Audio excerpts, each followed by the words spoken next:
Thank you for picking me today. Beliefs are powerful, aren't they?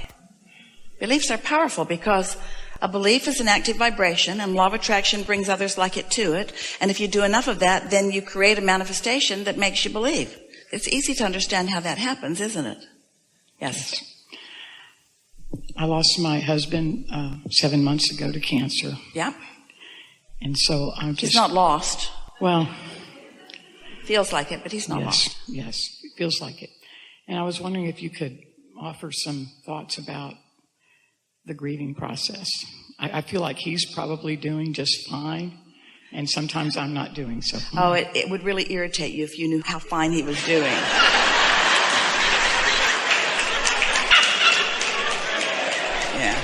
Yeah.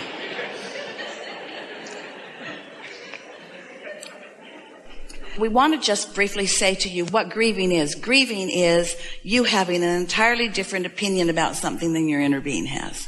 So it feels like you're grieving the loss of your husband when really you're grieving your connection with your inner being because you're thinking thoughts that are so off base of what your inner being thinks.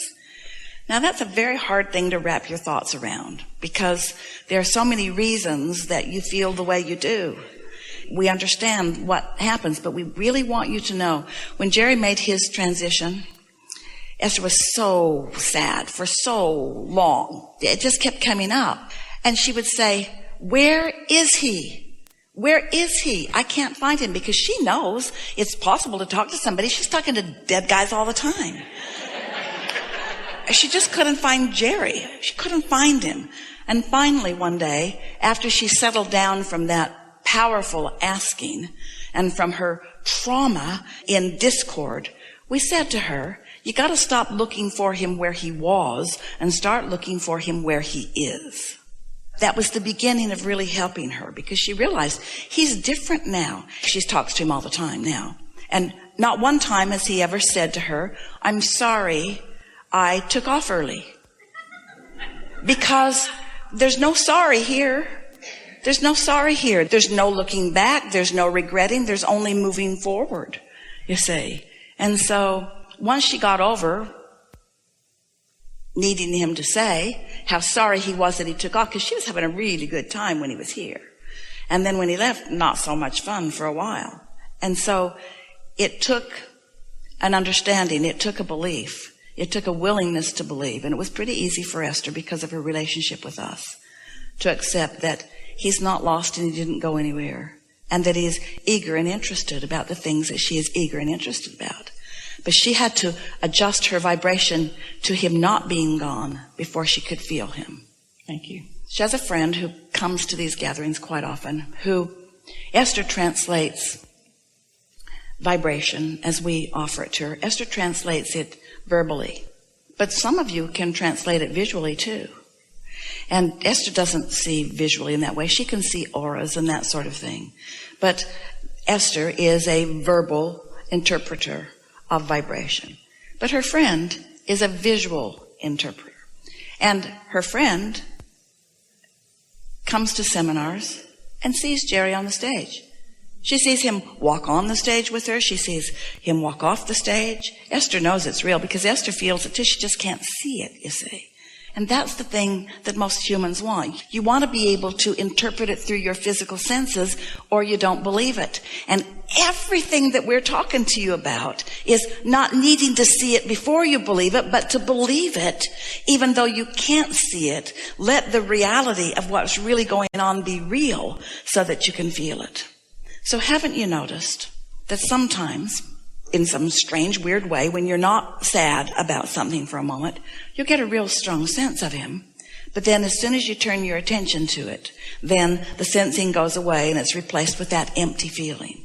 And that's because you're still trying to make it like it was and still letting it be the new way that it is. Esther always knew that Jerry was wise. He had all kinds of knowledge about so many things. He knows how many gallons of water in the swimming pool, and he knows where the keys are to everything, and he knows how to run the music system that Esther didn't know how to run. He knows all that kind of stuff, but now he's non-physically focused. He knows all that and so much more. And something that's really interesting and important for you to know, he's keeping up with where you are now. He didn't stop being aware of your creation once he made his transition into non-physical. That's something that all of you, we want so much for you to realize, that every single consciousness who has been focused here and makes their reemergence into non-physical, they are still looking forward with you. And would you like to know why? Because this is the leading edge. This is where vibrations and consciousness and thoughts turn to things. This is what all that you consider to be source is really most interested in. Non-physical is not sacrificing, oh, Earth needs us, let's look. They're making a mess, let's help them clean it up. There's nothing like that. It's an eagerness about the expansion and evolution of ideas and experiences and consciousness and beingness that you all are still about. And so there's so much more of your relationship still unfolding. It didn't die when he made what you call his death experience. There is not any of that.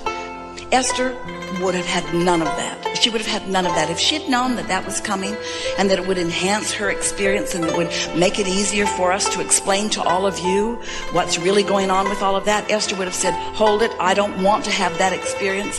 I don't want that. I don't want that. She would not have wanted that to happen. But it was already in Jerry's vortex. It's part of the process. Not one of you is going to hang around in this body forever. And really, you want to be pretty glad about that. It's so nice to keep coming and getting a fresh start and so forth. The consciousness of your husband remains focused with you in every moment of every day. And you have access to it, but you got to tune to it. And it's subtle. It's subtle. Which means you can't be missing him and find it. You won't find it. Because he's not missing you. He's not missing you. He's more interested in you and aware of you than he ever was. You are more fascinating to him than ever you have been in a very, very, very long time, you see. You cannot miss him and find him. Jerry said, I'll haunt you. And Esther said, I had no idea. I had no idea. So I have one question, and it has to do with being in a relationship where I've been ready to exit it for about 6 years. We would just go. Just go. Okay. No. I will. Whatever you tell me to do, I'll do it. Just go, and remember, you'll take yourself with you. Right. And then the next one will look pretty much like this one. And then you can come back. We come here about every year this time of year. You'll raise your hand. We'll try to get you. 50 people will stand up. Finally, we'll get you in the chair, and you'll tell us the same story. Okay, I'm really getting it. But isn't there a point at which you were talking to a friend earlier? Of course, there's a point where there's enough information, enough clarity for you to say, hey, this really isn't right for me. But you're nowhere near knowing that. You got to unscramble your own energy before you know what you're doing. Okay. So that's like saying, what we got going on here doesn't feel very good to me, and I blame you completely for it, and I'm not going to change anything in me, so you just go. And what you really want to say is, I don't really know what's going on, but I'm going to smooth myself out a little bit, and I'm going to look for your positive aspects in mine, and I'm going to tune into who I am more, and I'm going to meditate more, and I'm going to see if I can slow down the momentum of beliefs that aren't serving me and increase the momentum of things that are serving me, and I'm going to find out who I really am, and I'm going to appreciate you. And then, after I'm ready to be ready, I'll be more clear about what I'm wanting. And you don't have to even say any of that out loud. Someone brought the topic of if it's not a hell yes, it's a hell no. Well, that applies to things like this too. That, in other words, you don't know whether you want to stay or go, which means don't do anything different right now. Just sort of let things be. Let the action be as it is while you tune in and wait for greater inspiration. Mm-hmm. Okay. I moved to Bali on Monday with my 14-year-old and my husband, and gone for 6 months. So I'm choosing this as an opportunity to step back and try to align even more. That will help. But we just want to give you something really solid to take with you. A new environment is often really conducive to more alignment because there are fewer of the things that have been bugging you that you're taking along with you. But you're still taking some of them with you, and you're going to find new things there that will bug you. And so don't count on the new environment, because if you do, it'll disappoint you. And then you'll say, oh, if in this environment I can't find it, then I'm hopeless. And that isn't the case at all. This falls into the category of looking for love in all the wrong places. There is so much there to appreciate. And we know that there will be a new found appreciation of a lot of things there. Let that be a sort of new rhythm for you. But don't ask it to be all of it. We know for sure that you know what to do. And just when you say, I tend to talk too much, you know, you can feel when you're talking when it isn't serving you, and you can tell when you're talking when it is serving you. Do you know when you're in alignment, there's no end to the words that you will want to say. When you're in love, you just want to express it in all the ways that you can. And so just be aware of how you're feeling. And here's what we would do. If you don't feel good, be as quiet as you can and as much by yourself as you can. If you're feeling wonderful, then get with as many people as you can and talk as much as you can. Spread the joy and don't spread the martyrdom. Mm-hmm. Okay. Thank you.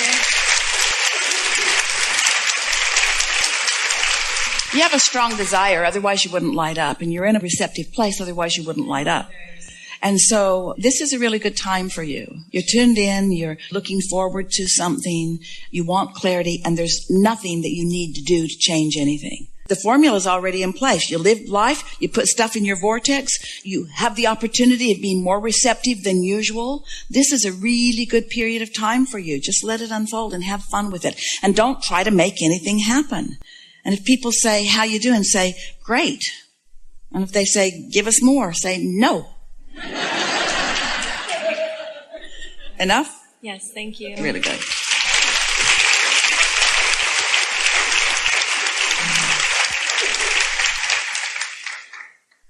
Do you think that we're trying to talk you out of action?